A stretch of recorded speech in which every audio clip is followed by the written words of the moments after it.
start by introducing, unfortunately, Simon was called away. As you can imagine, during these conference, Simon Steele, unfortunately, our executive secretary, had to step out. Our senior director, Daniele Violetti, will be here to deliver opening remarks on behalf of Simon. Thank you. Thank you, James. Good morning to all of you, ladies and gentlemen.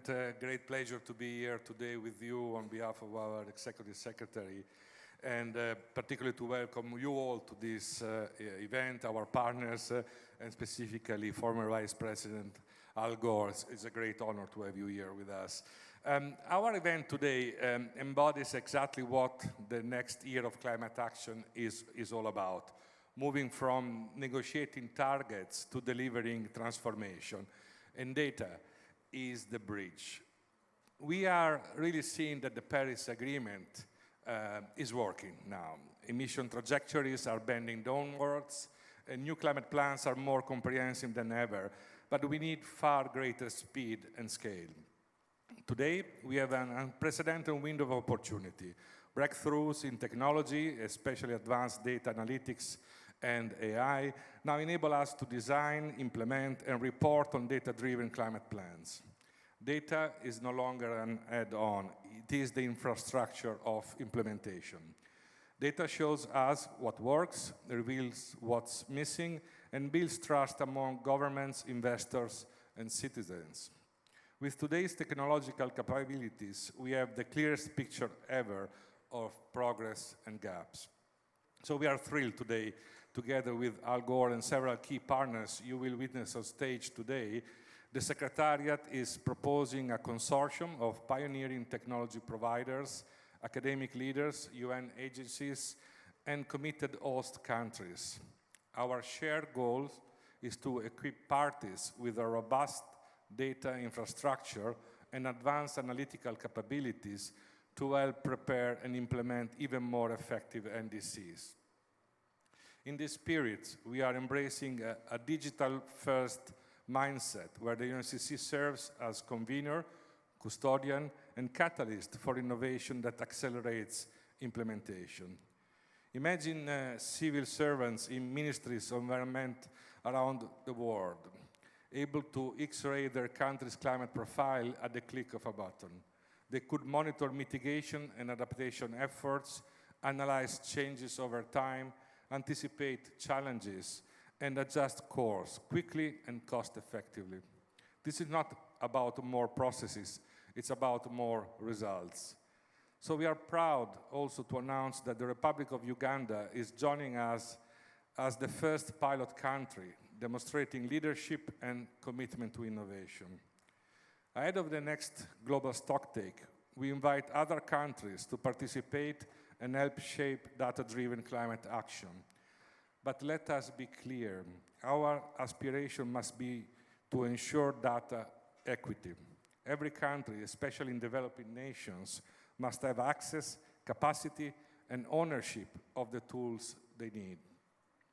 Every byte of data should move us closer to climate action on the ground. And the story of COP30 is one of implementation that delivers for people more jobs, stronger growth, better health, and more resilient community. Data will tell us whether we are moving fast enough to secure those benefits. So, in conclusion, colleagues, let's work to turn information into transformation, working together across governments, UN agencies, academia, and technology partners. Let's make this the decade when climate data becomes climate action, across every country, every sector, and every person. With that, I am now honored to invite former US Vice President Al Gore to share his perspective and vision for UNFCCC data and technology in our collective effort to accelerate climate action.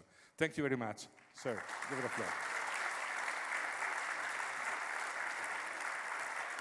Thank you very much. Thank you very much, Daniele, and thank you for stepping in for Simon, and we wish him and his team well in dealing with the events of last evening. I recognize a lot of friends and partners and associates here, in just a moment, I'm going to invite my co-founder of Climate TRACE, Gavin McCormick, to come up, and he and I are going to do a joint presentation on behalf of the 165 members of the Climate TRACE Coalition, some of which, by the way, are here. Debbie Gordon of RMI is here, and Sausan Sachi from Sea Trees are here. Leading expert in the world on oil and gas, one of the leading experts in the world on forests. John Kreitz of RMI is also here. Climate TRACE is independent, privately funded. I want to thank my partners at Generation Investment Management, David Blood, Clara Barbie, and Eduardo Mufarej. The partners actually provided some of the seed money to start this coalition, and the Generation Foundation continues to help finance it. And some of our friends from the Minderoo Foundation, which are here as well. Andrew Forrest is not here, but we were with him a couple of days ago. 6 years ago, next month, Gavin McCormick and I co-founded the Climate TRACE Coalition. We've been working very hard along with a lot of people who are here in this room. And without any further ado, I want to ask Gavin to come up and join me on stage, and together we're going to present this presentation. I'm told that some of these slides may have a little bit of a blue tint, but just don't worry about that. 33 years and 5 months ago, the entire world gathered here in Brazil for the Earth Summit. That's what started all of this COP process. It took 3 years before COP1 was organized by the young environment minister of Germany, Angela Merkel. And here we are at COP30, which is kind of a full circle moment. And of course, the purpose is to deal with the climate crisis, and this thin blue shell of atmosphere surrounding our planet is so thin it's only 5 to 7 kilometers thick. It's blue because that's where the oxygen is, and we are using it as an open sewer for 175 million tons of man-made global warming pollution spewed into it every single day. It adds up, it lingers there, and the accumulated amount today will trap as much extra heat as would be released by 750,000 first-generation atomic bombs exploding on the Earth every 24 hours. Literally insane that we're allowing this to continue. In any case, the temperatures are going up because of that. Last year was the hottest year in recorded history. And the consequences have been spelled out by the Intergovernmental Panel on Climate Change. One that needs more attention is drought. This is the prevalence of drought in the 1950s, and there has been a 299% increase since then. Here's what it looks like today. 61% of all the land mass on Earth last year experienced at least 1 month of extreme drought. We have seen it right here in the Amazon region, the worst drought on record, and in the Colombian part of the Amazon River basin, the flow of the water receded 90%. We've seen it on every continent, including Europe, for example, where some farmers are abandoning their farms because of the continuing droughts. And when the temperatures reach record high levels, this was the all-time temperature record earlier this year in Turkey, the fires become much more common. In the last 20 years, the extreme fires have doubled in their intensity and their frequency. This is the 3rd year in a row that Canada has had massive record-breaking fires. We smell the smoke in my farm in Tennessee, in the south part of the U.S. It goes around the world actually now. And from fire to ice, Antarctica is beginning to melt much more rapidly. Just 2 weeks ago, a new study pointed out that this Victoria Glacier retreated 8 kilometers in only 2 months. That's 10 times faster than the previous record. You may have heard the news about this 600-year-old village in Switzerland. 90% of it was wiped out by a glacial avalanche. There are other such events around the world. It's most threatening in the Himalayan region. And we need to adapt as well as mitigate. but we need to also be realistic about the fact that some things, if we allow this insanity to continue, using the sky as an open sewer, some things will be very difficult to adapt to. So Greenland, in the hour that we have been here this morning, Greenland has lost another 30 million tons of ice. Every hour of every day, 30 million tons disappear from Greenland. That's one of the reasons The Economist had this cover story last year saying that we could lose $25 trillion related to the global housing market within the next 25 years because of sea level rise and other consequences of the climate crisis. If you look at all of the extra heat that's been trapped, that has been melting the ice and causing the droughts on the land and atmospheric temperatures, how does that compare to what's going into the oceans? 93% of all this extra heat goes into the oceans, down 2,000 meters and below. And shockingly, half of this increase has been in the last 20 years. This is one reason why, according to Johan Rockström and other experts, that the tipping point on corals may have been crossed. 84% of the world's coral reefs have been affected in the last 2 years. And of course, as the oceans heat up, they evaporate more moisture into the sky, and the atmospheric rivers become much stronger and much more frequent. This is one from the Gulf of Mexico that's quite persistent coming into the southeastern part of the United States. And so when those atmospheric rivers release their moisture, the downpours get much bigger. Some of the scientists call them rain bombs now.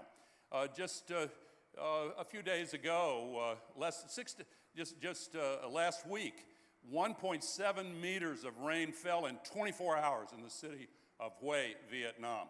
5.5 feet in one day. This is unfortunately becoming quite common. Just 6 days ago, the first of 2 giant typhoons hit the Philippines. The second one hit 2 days ago. 1 million people were evacuated, 500,000 from the one last week. And on October 28th, this rapidly intensifying hurricane hit Jamaica. Incidentally, it hit Jamaica the exact same day that some erstwhile former climate advocates said, time to dial back the emphasis on climate mitigation and focus on one of the effects of the climate crisis. Damages included perhaps 1/3 of the GDP of Jamaica. Just 1,000 kilometers to the east, by the way, Simon Steele's home island, Carriacou, was devastated. 90% of the structures devastated 1 year earlier in Carriacou, where his grandmother still lives. So in September, half of India experienced massive flooding, hundreds of thousands of people displaced. A month before that, 2 million were affected by these downpours in Pakistan, 800 people killed. In China, there have been multiple rain bombs. This one dropped 54 centimeters in only 8 hours. Here in Brazil, farther to the south, in Rio Grande do Sul, they had another massive event this year, but 1 year earlier, they had the worst flooding in the entire history of Brazil. 600,000 people displaced by this flooding. In my home state of Tennessee and neighboring North Carolina and that region, 500 people were killed last fall by the downpours associated with Hurricane Helene. In 4 days, we had more water fall from the sky than falls over Iguazu Falls in 2.5 years. How long are we going to stand by and keep turning the thermostat up so that these kinds of events get even worse? And 1,000 kilometers to the west of here, where the great confluence of the Rio Negro and the Rio Salamanca form the Amazon River, these highly intelligent, conscious, special beings, the pink dolphins, are now in danger of extinction. And the biologists to a person warn us this is the most serious consequence of the climate crisis. But there are others, including climate refugees. We've seen a few million climate refugees trigger neo-authoritarianism and ultra-nationalism. The WHO climate group warns us that the areas that are now physiologically unlivable for human beings because of the temperature and humidity relatively small in those dark areas, are now expanding and could, if we don't make rapid changes over the next 35 years, include heavily populated areas in India, Pakistan, Central America, Africa, South America, including Belém, by the way. That's in the area that could become physiologically unlivable right here where we are meeting. So, you know, the same day that Bill Gates released his backtracking on climate, which got a rave review from Donald Trump, the very same day, the highly respected Lancet Commission released its update saying that these health threats from climate have reached unprecedented levels.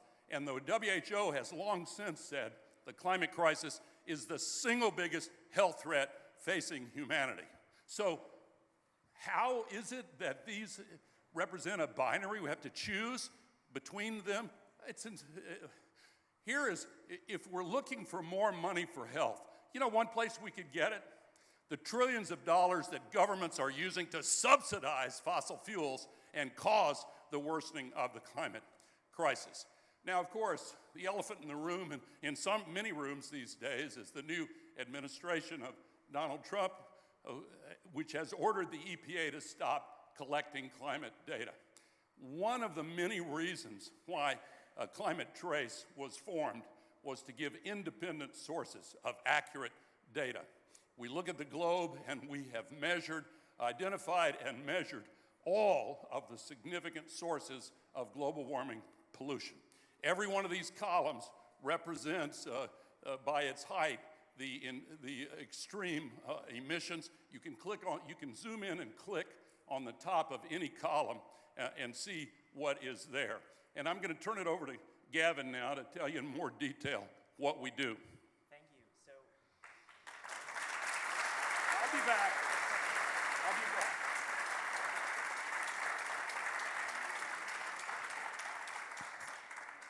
what we do at Climate TRACE is we use satellites and AI to monitor emitting sources. So you can see, for example, essentially every power plant, oil field, ship, and so on. Here you go. Try this one. Thank you. I guess we'll trade microphones too. Can you hear me now? Great, thank you. So what we do at Climate TRACE is we use satellites, AI, and other data to monitor emitting facilities. So essentially every power plant, ship, landfill, and so on in the world. And we have many different experts coming together to do this. And so the first thing I'd like you to notice about what you can do with the data is we can add it up. So if you look at that number in the top left, you will see that is the largest emissions inventory ever. And the reason for that is we can see evidence clearly from space of many emitting facilities that are not in any inventory. We can see landfills that governments don't know about. We can see cattle farms that supposedly don't exist. We can see oil fields that have not fully reported their emissions. But you can do a lot more too. And so the next thing we can do is we can slice and dice the data. So for any country, state, county, large city, or increasingly even many companies, we can look at all of the facilities in that area and we can add up the emissions. And then you can continue to go. So you can actually dive down into any emitting facility. So we have 745 million sources of emissions, and you can get the data. This is split up by economic sector. You can get the CO2 or the methane or the CO2 equivalent. You can see this all together. But let's talk about what happens when you really zoom in. So here we're today to talk about something new that we're doing. And the preview is that we actually have extremely detailed information besides just the emissions about these facilities. So we can tell you estimates of the monthly emissions. In many cases, we know who owns the facilities. We can see the technology type. In addition to the greenhouse gases, we can now see the conventional air pollutants like SO2 and PM2.5. And the reason for this is that the same facilities that are causing climate change are in almost every case the ones that are making us sick on a human level. And so it's those same pollutants that cause both effects. You know, one aspect of the climate crisis that is sometimes overlooked is that the same combustion process that puts the global warming pollution into the sky and traps the heat also puts so-called conventional pollutants, 2.5 ppm, some people call them soot, that makes people sick. This is also a severe health threat, by the way. The WHO has identified 7 of these pollutants that are particularly harmful. We have traced 100% of them back to their source. This is what it looks like in Mumbai. You can go to thousands of cities and see where the pollution streams are flowing depending on the meteorological data of that particular day. This is Tokyo. I'll just show you a few examples. As I say, there are thousands of them, and soon we will have them all, and I hope on a daily basis, so that perhaps in the future weather forecasters can use it along with their weather radar. This is London. This is New York City. There's the UN headquarters. And here is Belém, and you can see where we are right now. This is Manaus, elsewhere, not too far from here. And worldwide, this conventional pollution from the burning of fossil fuels kills 8.7 million people every year.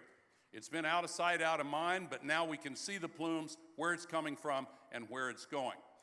So Climate TRACE tracks all of this pollution all over the world and fuses it together. Here you go. And the mic. So we fused together data from over 300 satellites from 6 countries, the European Union, many commercial providers. By far the largest source of data is Planet. So I'd like to give a shout out here to our representative from Planet today. And just say a particular thank you to Will Marshall from Planet, who has been so generous in providing data more than any other company or in fact country. And so what we can do with that information, we historically have focused on just describing the results, but wanted to give you a sense that in the upper left, you can see this is what a facility looks like when it's not emitting. This is a facility looks like when it's under construction. So our machine learning algorithms have learned to recognize what does a cattle farm actually look like when the cows are indoors. But we can actually now analyze them in much more detail. So we can tell you this facility is actually not emitting.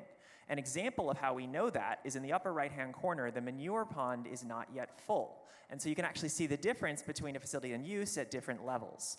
And by analyzing data like this, what we can do is we can combine top-down imagery from satellites about how much methane is in an area, bottom-up information about what's going on in these facilities, and we can calibrate to achieve better accuracy by mixing and matching the methods.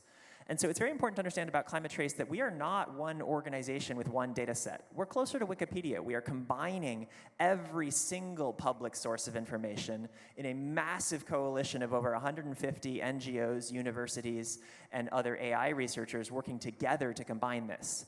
As an example of how it works, in the upper left, we have photos where we had on-site sensors of the exact emissions happening at that facility at that moment. And we have satellite imagery of what they looked like, and you can see with the unaided eye, there's a difference. And so we can train machine learning algorithms to recognize for a certain type of technology, what does a certain amount of emissions look like? And then one reason we were able to do this is we were able to calibrate it through generous donations of data from over 50,000 facilities. We have the detailed on-site sensor readings of exactly what are their emissions, and that's just one more way we can combine all this data to be more accurate. And so there are now 40 peer-reviewed papers that are either analyzing Climate TRACE methods, validating them, or applying the data, or increasingly most papers do all three. And so historically, we have been known for measuring emissions, and what we're here to share today is we have a new capability. So by analyzing the data of what is going on in these facilities, we can actually do more. We can look for examples of facilities that have successfully decarbonized, and we can find how is it that they got it done. And then we can match other facilities in similar climate zones with similar technology, and we can increasingly estimate, based on what other facilities successfully did, what are the options for this facility to do better. So in terms of data into action, let's just use an example. So Glenbrook Mill in New Zealand is a leader in applying electric arc furnace technology with renewable energy. This is really reducing their emissions. We can then find identical technology types in other facilities worldwide and estimate what would their emissions reduction be if they did that. And the big value here is instead of doing this at a vague level, we have 700 million facilities that we're able to give very specific, detailed recommendations of what would work for them. You start adding up these applications, and we see, for example, 800 million tons a year could be reduced by applying just these techniques at compatible facilities. And we can also start to have tips about when it's a better idea. So for example, steel plants, it is vastly cheaper to electrify them if you catch them at the moment they are relining. We increasingly know when and where that's happening. So this is finding ways to make it easier to know how to reduce emissions. To give you an example, we can compare 2 different facilities from the same company, Nippon Steel. We can compare their emissions factors, and we can start to see what are the clues of why one is cleaner than the other. and what could be done about it.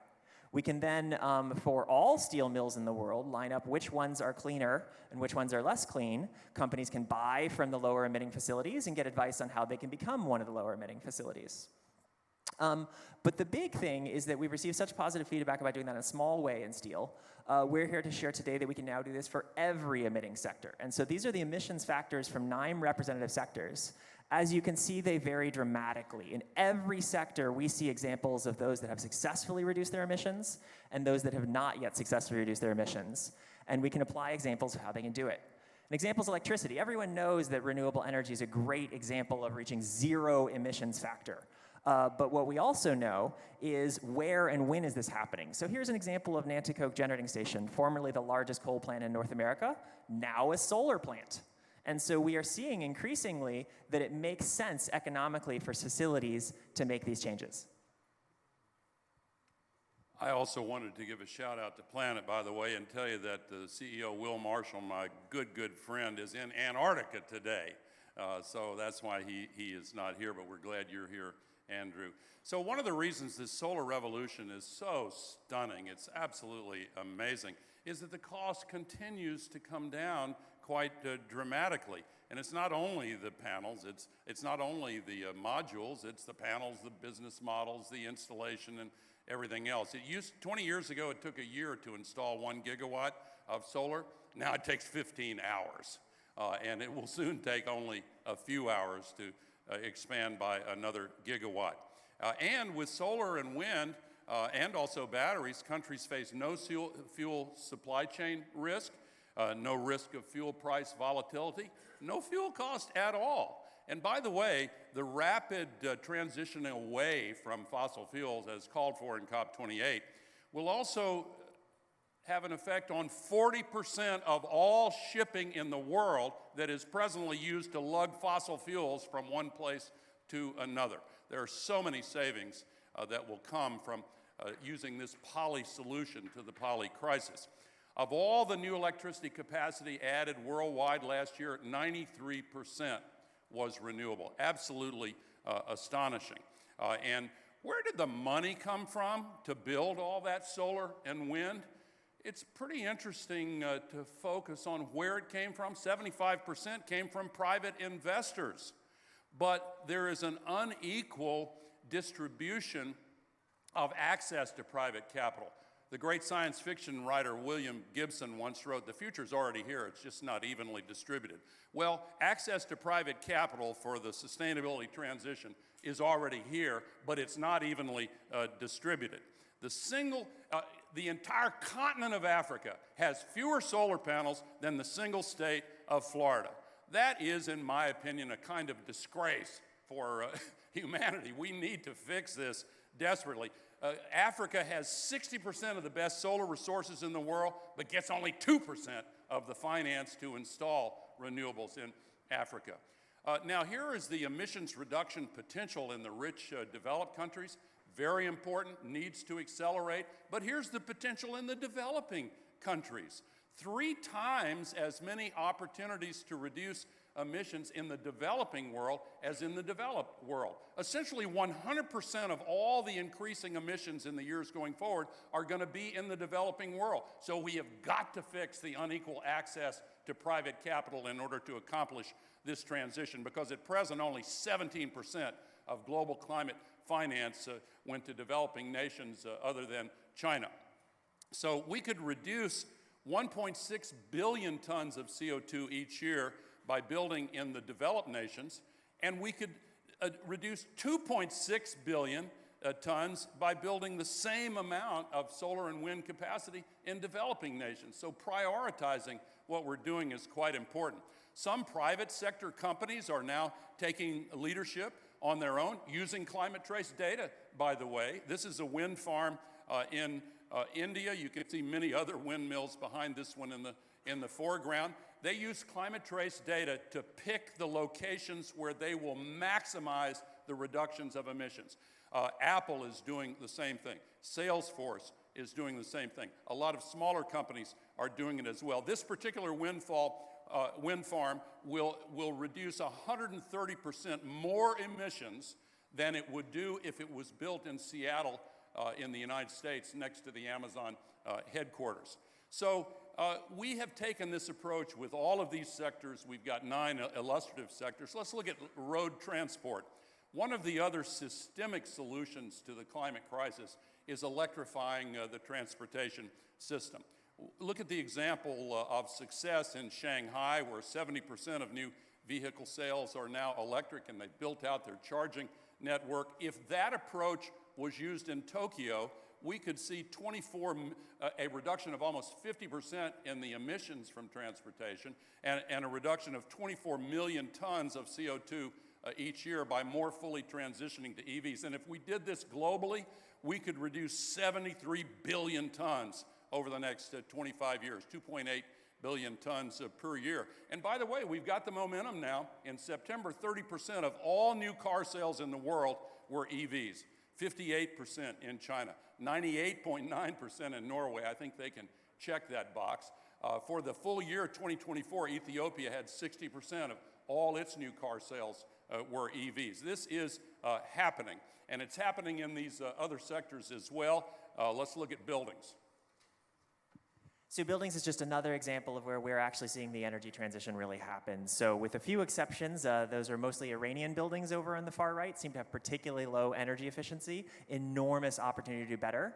With a few exceptions, we're seeing this start to happen everywhere. So Copenhagen is a good example that has successfully reduced their building emissions by 50% in a few years. It really worked, and it was actually quite economical. And so we can do calculations like, for example, Toronto could benefit. And so this free open source tool can provide information. So for example, if you were in Toronto, what would be roughly the cost and the emissions impact of doing the same? And similarly, we can calculate the emissions of applying the solution elsewhere. And sort of the same idea happens. So I won't bore you at the same speed. I'll sort of go through these quickly. But in forest fires, remarkable progress has been made in Uganda. I'm very excited. We have someone on the panel with us in a moment from Uganda. But it is a country that has really demonstrated how to push back on clearing and forest fire emissions. And we're able to calculate things like in certain regions of Ghana, what would be the application if you were to apply those same methods? And the total savings worldwide, which would be quite striking. In landfills, we see similar patterns. So we can look, for example, before and after of landfills. It's actually quite striking visually on what happens when you cover them and successfully clean up their emissions. And then we can apply them to facilities like in Indonesia, what would be the equivalent savings, and get the total emissions. And then one of the things we really see in the data, is the significant difference between areas. Yes. So clicked a little too fast there. In terms of covering landfills, what we find is that typically the difference between doing nothing at all and doing something is much bigger than the difference between using a pretty good emissions-reducing technology and a very good emissions-reducing technology. And so by knowing where in the world has something already been done, you can figure out how to optimize, how to spend fewer resources, but actually cause more emissions reductions. So a quick example of that is we were asked to analyze what would be the impact of cleaning up the world's 100 largest landfills, 66 million tons. We actually figured out that for lower cost, you could reduce almost twice as much emissions by identifying the landfills where the least had been done, and the highest emitting landfills are not the same as the largest landfills.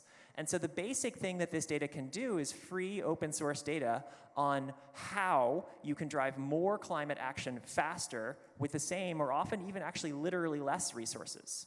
We see similar patterns by learning from Thailand's very successful emissions reducing program in rice by using smarter fertilizer. We can see that Myanmar could very successfully reduce rice emissions, a major driver of methane, and calculate that globally. And so we continue that for other sectors. Thank you. All right, cattle, manure management and feed additives made from certain kinds of seaweed. We found that the state of Colorado could use this technique, daily manure spreading, which a lot of farmers are beginning to do already, and the use of certain feed additives that are showing tremendous promise in reducing the enteric fermentation and the methane releases. And if these strategies were used by cattle farmers around the world, we could reduce 16 billion tons by 2050. Very significant amount.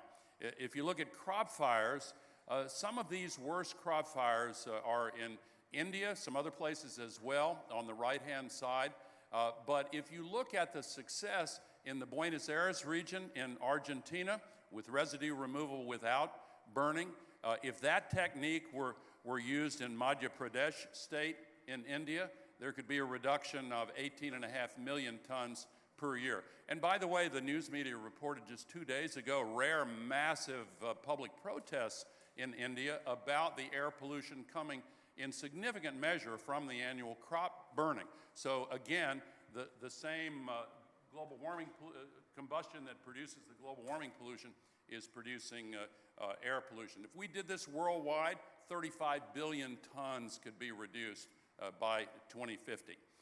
Let's look at coal mines. Of course, we want to phase out all coal mines as quickly as possible, but while they are operating, it's important to look at some success stories like this coal mine in Poland, which has been capturing and using its methane as a substitute energy source. So they've been recognized by Europe for their success. If this same technique was used for this coal mine in China and others as well, then we could reduce emissions by more than half from that coal mine and a significant amount overall. And worldwide, if this approach were used in the coal mines where it's applicable, we could reduce another 17 billion tons by 2050.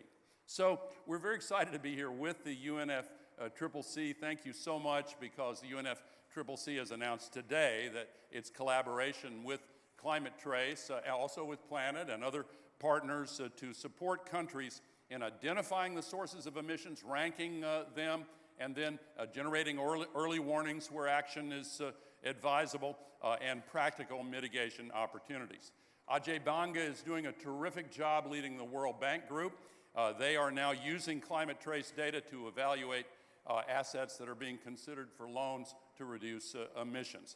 The C40 and the Global Covenant of Mayors for Climate and Energy are now using Climate TRACE data to measure cities' emissions and to craft high-impact detailed policies to reduce them. MSCI, you talk about this one. Sure. So anyone in the financial industry may know about MSCI, which supports 95% of the world's largest asset managers. We're very lucky to have someone from MSCI with us today. And they announced last week they will be using Climate TRACE data so that you can pair emissions that are financial about an asset with data that is financial with data that is about emissions with the same assets. And we see this pattern over and over. So PCAF, the largest financial standard for carbon accounting, announced that it will be using Climate TRACE. The Joint Impact Model, you may not heard of them, but central banks certainly have. They're the largest provider of emissions data to central banks. They are using Climate TRACE. The World Business Council for Sustainable Development, which supports 200 of the world's largest companies on their emissions reducing plans, is increasingly using Climate TRACE data.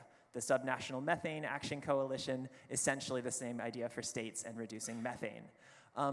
And so what we wanted to leave you with is just sort of one thought about why and what is the punchline. So as I mentioned, the really striking thing that this free open source data that anyone can use is it is possible to reduce more emissions with less work in most cases by using data to prioritize. So just to give you an example, anyone can now, as of this morning, go to the Climate TRACE website and go for any country, any city, any state, and get a sense of what we estimate is a customized list of emissions-reducing solutions lined up from essentially easiest to hardest.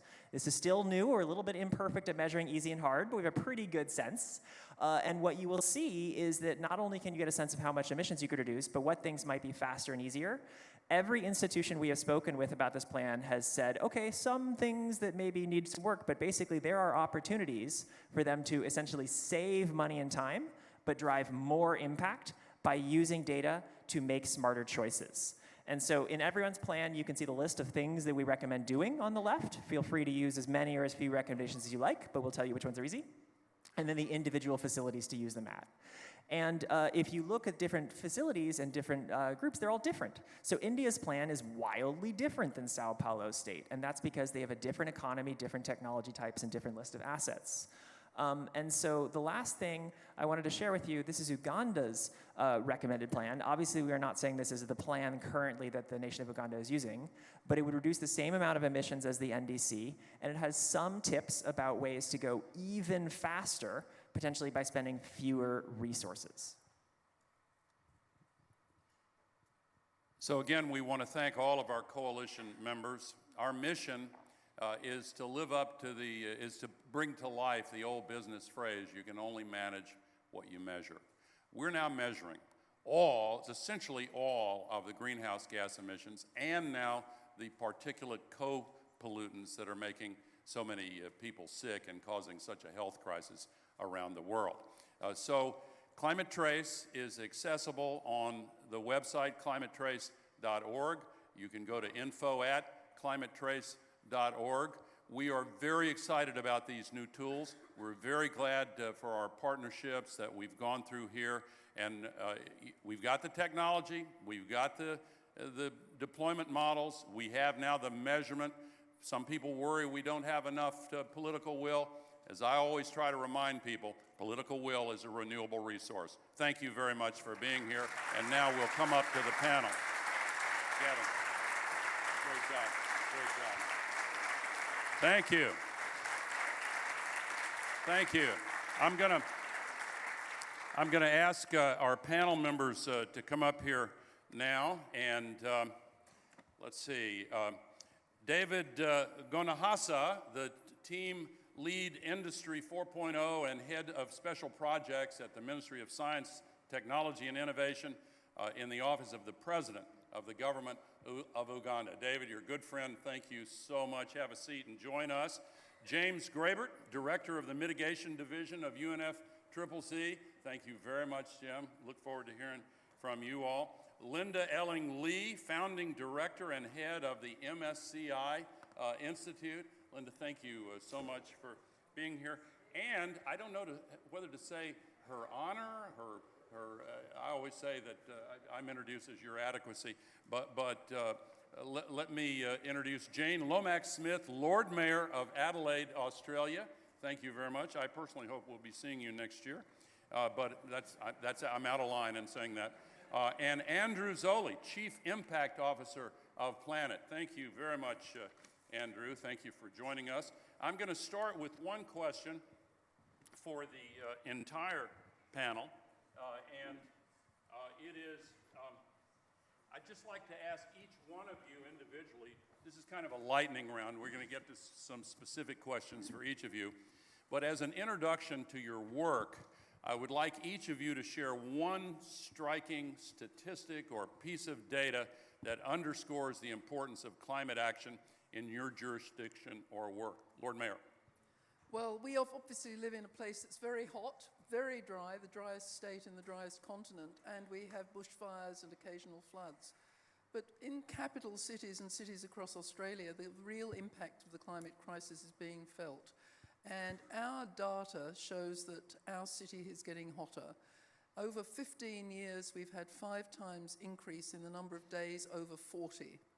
And believe me, when it's 38 degrees, you can't walk to the shops, you can't play sport, and once it's over 40, it actually impacts on the economy as well. We had one day 6 years ago that was 47.7 degrees. And in an urban environment, that is bad. So we have to cool our streets, we have to cool our homes, and we have to have climate justice for those people who can't afford energy. Good on you. David Gonahasa. Uganda has about 10% forest cover. And I made a joke earlier, when it rains, it's cool there as well. But you have 40% of the country that's prone to drought. Now, yes, we're getting great rewards from our forest action. However, what's happening to the 40%? And we need to rethink, how do we drive or use innovation to start fixing some of the other really large, huge problems that we have in the country. Thank you very much. Let's go. Andrew Zoli, Chief Impact Officer of Planet. You use my mic. I really appreciated your point about not being able to manage what you don't measure.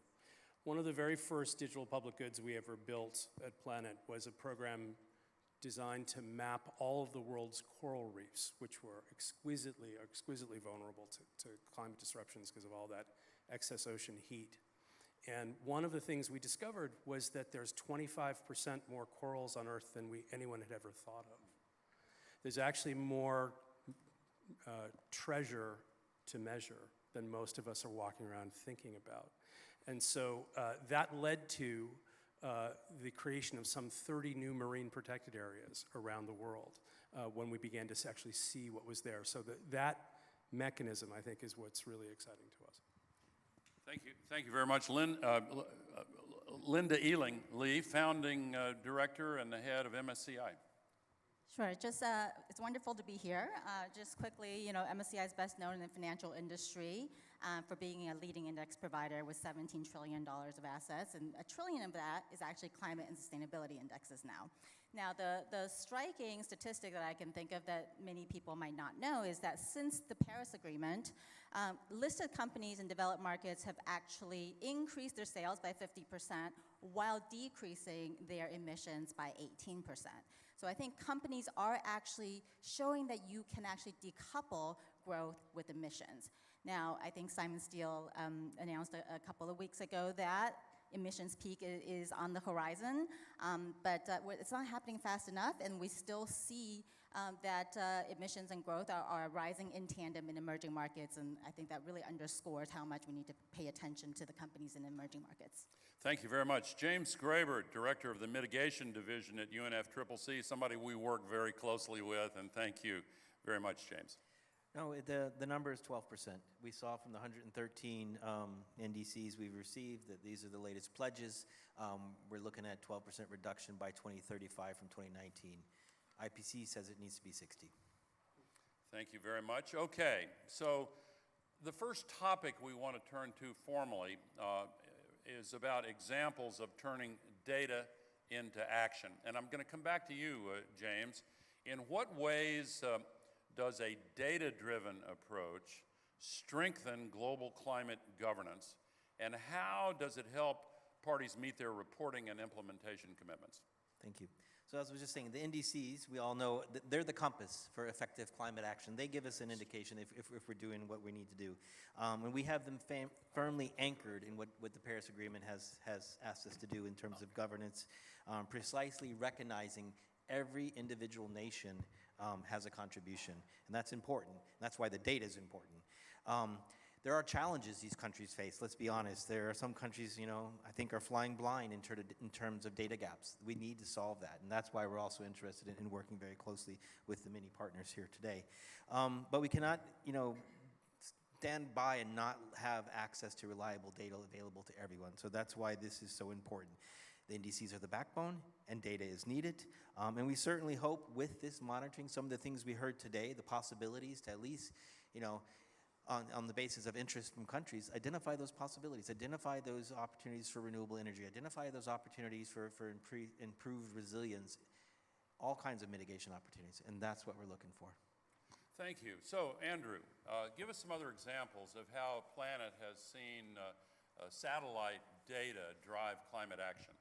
That's great. Thanks very much for the question. I think one foundational idea is, let me give you something. How many aerospace engineers are actually in the room?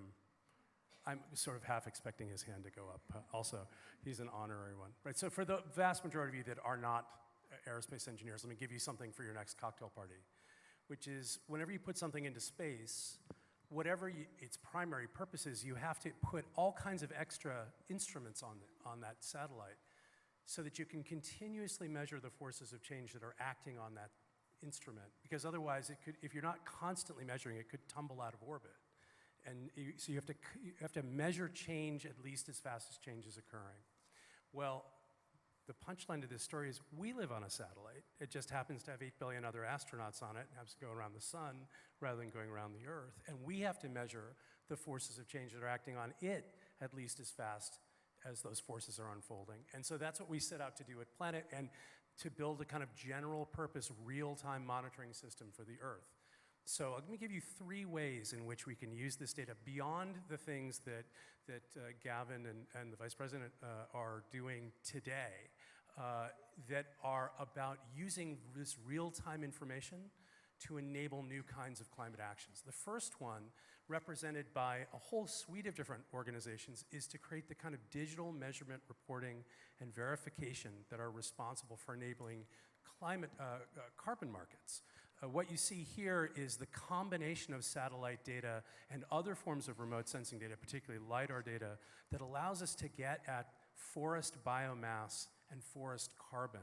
That independent measurement and reporting and verification of those things is essential, because if you want a market to function, you have to have independently auditable things that you can say, this is this asset and this is how it's performing, because we can measure it every day. We can actually see how that carbon flux is changing. And there are people here like Sasan and others who are doing extraordinarily important work in this area. I don't know if this is going to work. Oh, there we go. Okay. So here, for example, just as a picture of the satellite imagery at the top, the carbon is at the bottom. And one of the things you'll see is that there's all kinds of fluctuations in the carbon that you can't see with your naked eye. And that's what comes when you combine AI and machine learning and this kind of remote sensing. Now, the second one is about a really important new kind of satellite. So a lot of the work that Gavin and the extraordinary list of organizations at Climate TRACE are doing, they're modeling emissions. They're inferring emissions. And what gets really powerful is when you combine those modeled and inferred emissions with directly observed emissions.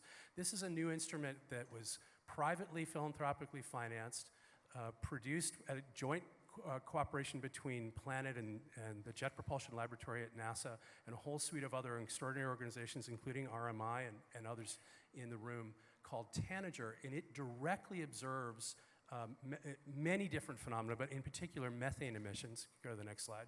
So let me just show you what this looks like. What you see on the left there is a methane plume that's directly observed in the Permian Basin. And what you're seeing there is the optical satellite imagery around it tells you exactly what facility is being affected, where the leak is occurring.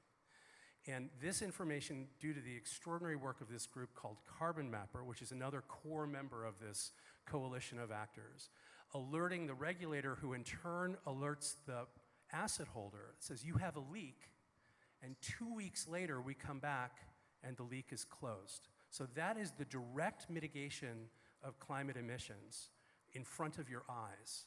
And so it's proof positive that it's happening and proof positive that it's been eliminated. And if you go to, I'm going to just ask to go to the next slide, just in the state of California, since the CARB, the California Air Resources Board, got started, this is just the beginning. But they've already avoided some 18,000 cars worth of emissions on an annual basis, just from the leaks they've closed, and we're just at the very beginning of being able to do this. The last one, if we could go through, and this is, by the way, go to the Carbon Mapper website, it's really amazing, tons of methane plumes being integrated into the Climate TRACE ecosystem as we speak. And go to the next one if you wouldn't mind. I just thought you'd like to see this. This is maybe, could you guys rerun that slide one more time? Deforestation deep in the Amazon. It's gonna flicker. What you're, maybe not gonna work on this slide, but what you'd see is you'd see the spread of deforestation spreading across. This is a couple of weeks of deforestation sped up to the point of a few seconds. And what you see right after the deforestation occurs are these little spider webs. And the little spider webs are the visual signal of the next round of deforestation that's about to occur. They're the illegal roads that go in before the next round of deforestation occurs. If you could go to the next slide. I'll just show you, we've been training AI to find all of those signals of deforestation and about to occur deforestation, incipient deforestation. And then with colleagues here in Brazil at an organization called SCCON built a tool, if you could go to the next slide, which finds every act of deforestation in the Brazilian Amazon on a weekly basis, and literally hundreds of thousands of users in hundreds of organizations are using this information right now, including and especially the Brazilian Federal Police. And I want to just tell you what they do with those alerts is they turn them into environmental interdiction warrants. And if you go to the last slide, this is the end. Here they are in the field blowing up the equipment that is responsible for deforestation.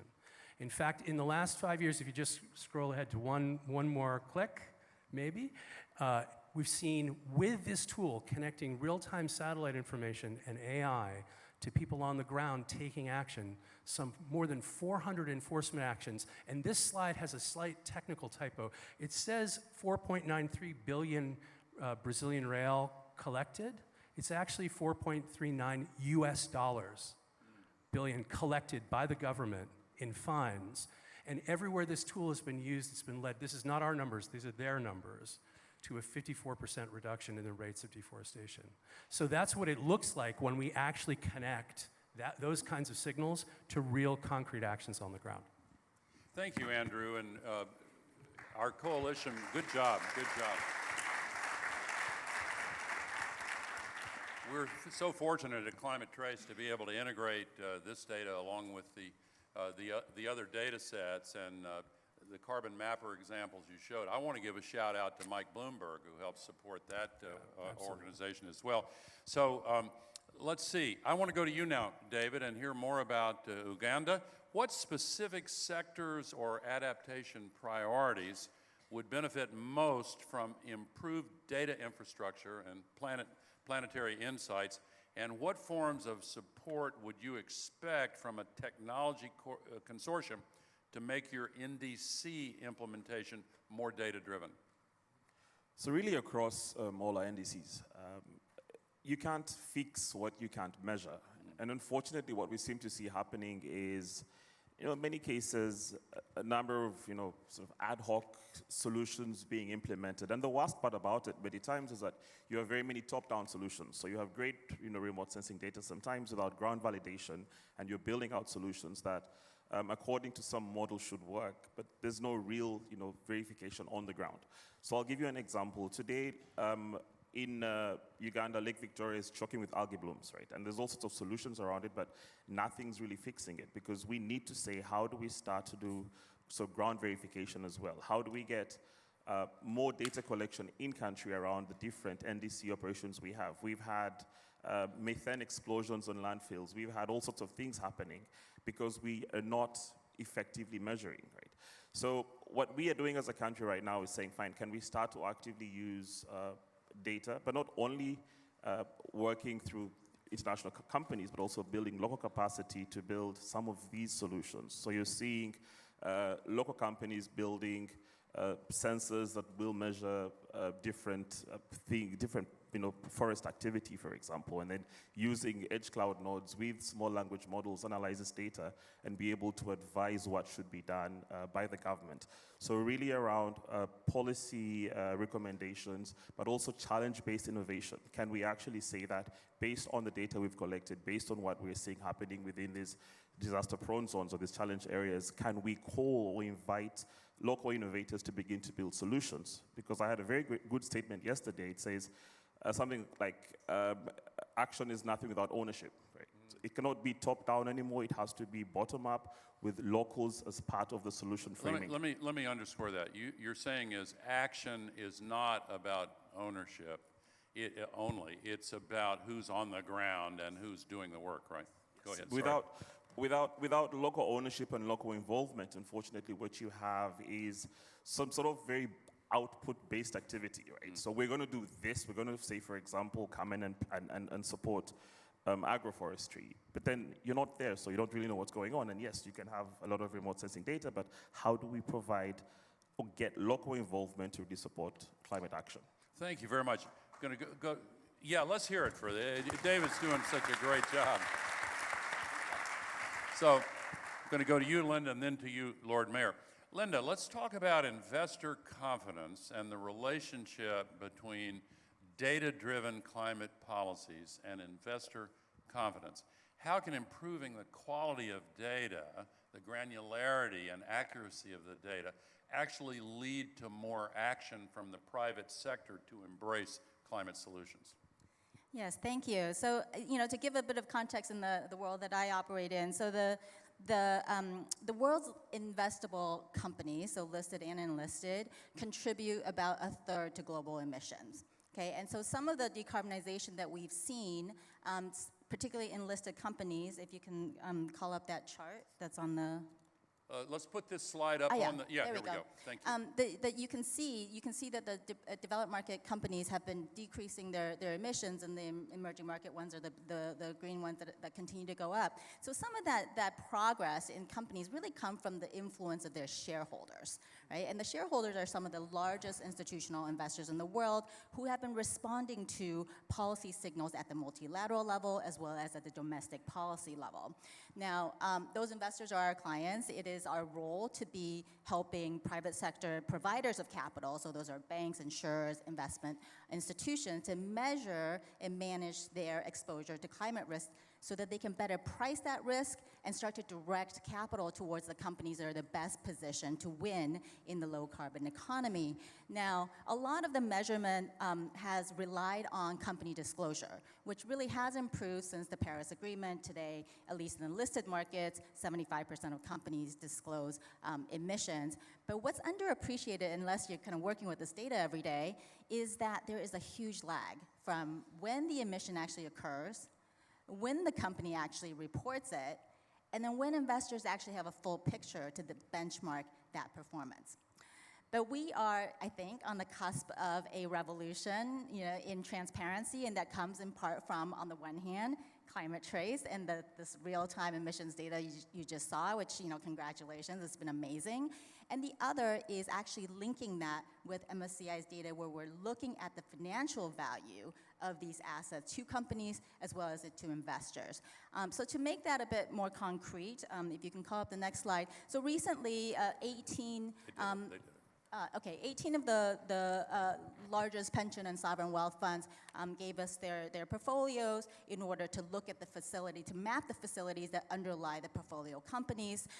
What we identified was about 500,000 facilities that are linked to, that are owned by 11,000 companies that are in these portfolios. Now, we did this in order to actually assess their exposure to climate physical hazards. Many of the things that, Vice President, you were speaking of at the beginning, that is actually a great deal of concern to investors at the moment. But if you can imagine that every single one of these dots can be linked to Climate TRACE real-time emissions data, then all of a sudden you're going to be able to have a live dynamic view of the emissions that are linked to these assets, but more importantly, how much they actually contribute in terms of the financial exposure that any company has, and particularly for investors that are invested in 11,000 companies, how much of that contributes to their portfolio value. So, I really do think that this is we're really very excited to be in this partnership with Climate TRACE. I think that our aspiration is really to close this gap, in terms of the time lag that we're seeing, so that we can get climate investments and performance linked much more closely together. Thank you so much. Lord Mayor, so we've been hearing a lot about the connection between data and policy, data and decisions. How do you connect both data and policy to the people in your city? And how, tell us about the needs of your city, the people that you represent, and how better data could help you improve the preparedness of Adelaide. Well, I think we're amongst friends. We all like science and facts. And one of the keys, I think, for policy and strategic development is making sure you have the data. One of the challenges for many politicians is they see a project and they want to start it without contemplating how you'll collect the data at the beginning. And I'm a great believer in having an intense period of planning so that you know what data to collect, so you can work out if it actually worked. You can't audit something if you haven't got the right measurements. So that's the first clue. The next is to actually democratize the information, and that might be publishing it to share with other organizations. But it's also explaining why you're spending an extraordinary amount of money intervening. In our state, we've already made our energy transition. We're at 75%. We'll get to 100% within about 5 years. So we're dealing with remediation and adaptation, and that's very, very costly. And in order to do that, we have to explain to the community why we're obsessed with data like diurnal heat maps, why we're putting trees in particular streets, because we want the temperature to go down at night so we don't kill our residents. But we also have to have an argument and a discussion about it not just being people in a particular suburb or residential area that need trees, but to explain that unless we actually can deal with the sports facilities, the community facilities, the volunteering, our civil society will be damaged by temperature. And then we have to explain also to our business and our property owners that spending vast sums of money, and it's expensive to put trees on streets, is essential to save their businesses. And we do that with our data. We have a data set, and I'm really jealous, I'd like to have TRACE, but our data set is up almost 500 collections of data, which is about buildings, maintenance, wires, pipes. And we can not just plot where the temperatures are too hot, but we can ramp up the temperature dial and say how far you can walk on a day that's 38, 42, 45, and work out where the infrastructure has to go to make our cities viable. So democratizing the data, explaining what you're doing, and ensuring everybody knows that as a local government, we're spending money to make sure our city is resilient. We're future-proofing our city, because otherwise we're in big trouble. Thank you very much. And you said you'd love to have climate trace data. Here, you have it.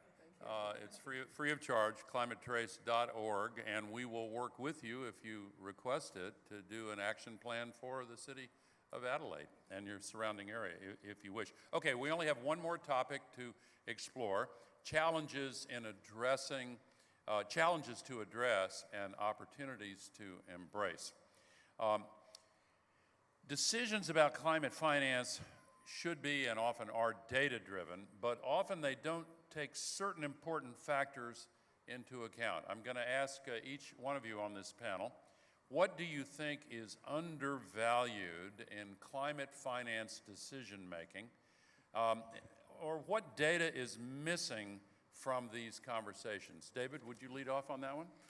What's missing in Uganda, because I can speak for Uganda only, and I think it's just local inclusion, right? I feel like many of the initiatives are not exactly inclusive, and the local communities are not part of the process. And I think if that's done, we should see a lot more success. But also, how do we get a lot of the solutions framing to be really data-driven? How do we get the cities? How do we get the ministries of environment to be directly utilizing data to make the decisions that they'd like to make, or the solutions they'd like to build? Thank you. James, how would you answer that question? There's a couple of things. First is a lot of these models don't really give us a good enough picture in the longer term picture. And by that I mean in terms of really understanding how risk can spiral. I know Linda talked to trying to capture those risks in the financial, but they do spiral and they go from one thing to the next, and our models aren't capturing that in the financial sense. The other thing is the role of nature. I don't think our financial models are really taking into account the role of nature and the value, and also the cost of not valuing it. And then finally, it's important that we look at, instead of just the easy things to count, like how many solar panels, what about the more difficult things to count, like the systemic changes that come about, and calculate that in determining where the finance flows. So that's where the improvements are needed. If we were to do all of that, better risk in terms of calculating the risk, understanding the value of nature when we're making our financial decisions, and rethinking how we measure the impact, I think there's a lot of room for improvement. Great, good to know. Linda, what's your answer to the same question? Sure. I think what's undervalued so far has been where geographically actual risk and opportunities lie. I think that, in the financial sector, we talk a lot about climate metrics and then transition metrics, but increasingly it's location that actually drives financial outcomes. And that's not just the physical risk that we're talking about, but actually the policy landscape. So I think that at the national level, at the subnational level, there's a lot of policy changes, and it really matters in terms of driving financial outcomes. So if you have, two factories with producing the same things, same emissions, they actually have very different transition costs and transition opportunities depending on the siting of that jurisdiction and whether that's tightening carbon rules, or there are going to be clean tech subsidies or trade policies that will kind of determine the outcome financially. So I think that, a lot of investors are really demanding that both sides of the story to the location, which is not just the physical exposures, but also the policy environment surrounding that particular physical location. Great, thank you. Lord Mayor, you are also kind of representing the C40 here. And I want to ask you the same kind of question, but what sectors or adaptation priorities would benefit most from improved data? Well, I think that we all are into the adaptation around stormwater and heat resilience. And I think that we keep saying, and one of the glories of this presidency has been that we've identified the role of subnational governments. And I keep saying we've got boots on the ground, we've got shovels ready, and we can do things. And having the data that can give outcomes and feed it up to our national bodies so that they can show that they've made their targets would be a great achievement for all of us. And it would help our national governments, and it would allow people to tell the stories. Because one of the challenges we have at the moment is that there's a degree of misinformation, and people are being convinced that renewables are not stable, that they're too expensive. And I think the stories have to be told about how certain areas have done things that have been magical, businesses have invested and had a profit, and at the end of the day, finance has to go to where there's profitability. And telling the stories is really important, and we all have a role in telling those stories constantly so that we can counteract what is beginning to unnerve some of our friends. And we can't afford to be unnerved by misinformation, bots, and general nonsense that's on the internet. It's a really important moment for us to support finance, support governments, and support our politicians who are doing the right thing. Yeah, good for you. And I want to, for this and many other things, express my admiration for President Lula, who has described this summit as a truth summit. There is such an asymmetry in the information strategies of the climate deniers and the climate delayers. We just heard from one of those a couple of weeks ago, and the climate advocates. Because these bots, you mentioned the bots that spread all of this misinformation. It is shocking how publics around the world have been inundated with highly inaccurate, misleading information, and much of it financed by fossil fuel polluters who are trying to extend their business plans for as long as they possibly can before the inevitable transition takes hold. May I say, there is an irony, though, because I have yet to meet anyone anywhere in the world that wants to be in a polluted world with loss of animals and extinctions and dirty rivers, ugly, dirty beaches with plastic on them. Everybody wants to be in a clean planet that survives. And maybe we need to be better at explaining that this is not just about something abstract, which is electrification. We need to explain to everybody that what we're doing is protecting the environment. And I think that's been lost when we talk about even clean energy. Yeah, I agree, of course, but some people don't seem to understand the risks that we're facing. And there was a great author in the United States a little more than 100 years ago who said it's difficult to get a man to understand something if his income depends upon him not understanding it. So, Andrew, same question. What sectors or adaptation priorities would benefit most from improved data? You're the impact officer. You need to be, you know this answer. Okay, well, one thing that might be worth noting is that's not just a question of, it's a great question. It's not just a question about where the opportunities to add are. The reality is that right now, a big part of the fight has moved to actors who are trying to make the world's information services go dark. They're actually turning off public systems. So we are fighting a rearguard action. But I actually think that in the long term, that effort is going to be wildly unsuccessful. The reality is that the physics of the planet, the most important technological wave in a century, and the vast will of the global populace all move us in the right direction. So if you live in my world, the cost, quality, availability, relevance, recency, every one of the metrics around data is moving not just in the right direction, but it is moving in an accelerated way in the right direction. It's getting faster, cheaper, better. All of those things are true. What's not happening is the absorptive capacity of governments and institutions to utilize that data, the cultural change that's required, the political change that says we're going to become data-driven decision makers as opposed to, like, we're going to figure out how to integrate data into the gestalt of making political decisions. So the curves are all moving like this, and the absorptive capacity is moving like this. Now, the one thing I will say is that the AI revolution promises to make all of this data wildly more useful by raising the basement level, by making it, you know, for instance, Google did this a generation ago, which is an amazing thing to think about, by not just indexing all of the internet, but by making it possible for you to just sit at a search bar and hit various search terms until you got the answer. Nobody asks about the capacity development problem for Google. Like, how do we get people to figure out how to use it? They solved it on their side of the screen. And we're solving it too now with AI on our side of the screen. But what we need more institutions and governments that are ready to act and that are financing not the tools, but the capacities, talents, perspectives, governmental bodies that are required to turn the insights into actual action on the ground. Thank you very much. Okay, last question. We only have a few minutes. We started this panel with a lightning round. We're going to finish it with a lightning round. Last question, and we'll come down the row from you, Lord Mayor.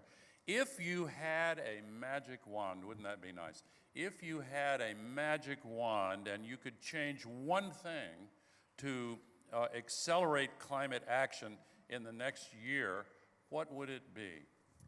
Well, I think in my city, one of the issues is transportation. With such a large city, sprawling, and a large country, it's very difficult to use public transport across our nation.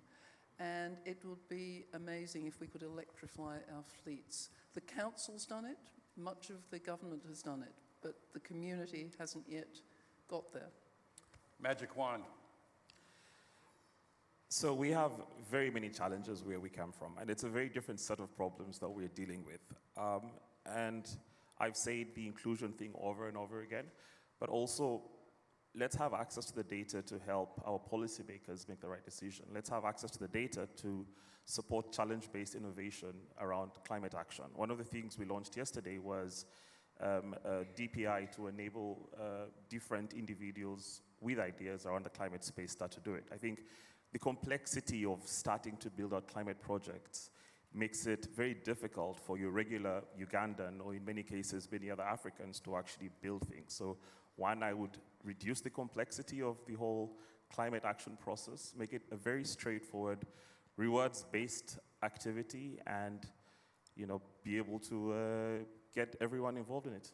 Fantastic. What about your magic wand? What are you going to do?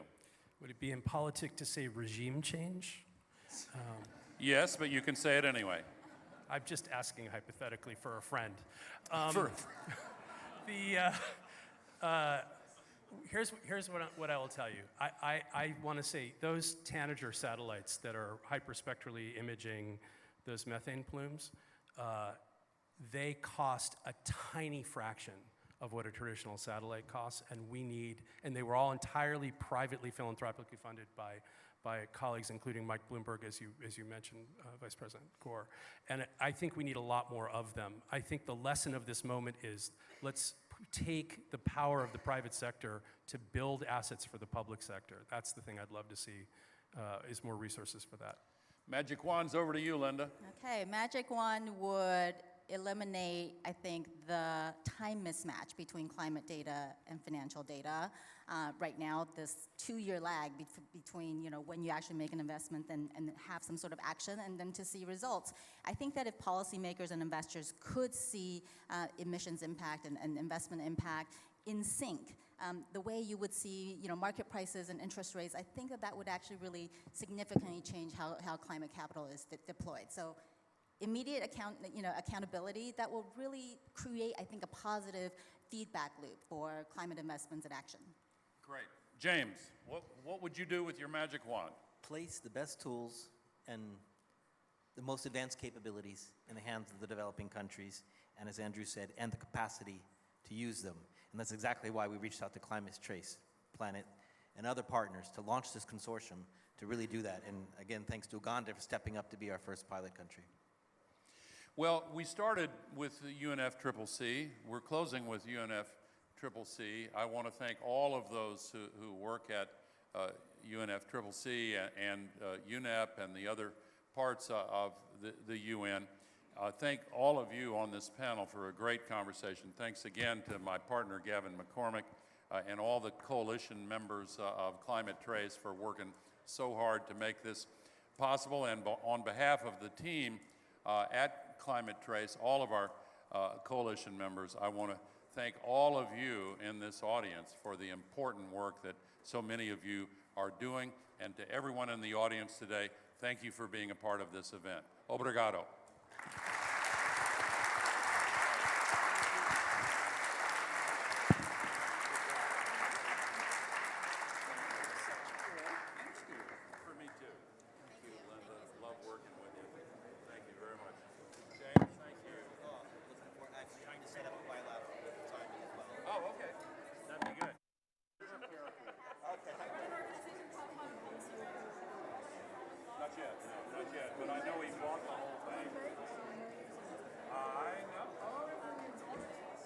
I haven't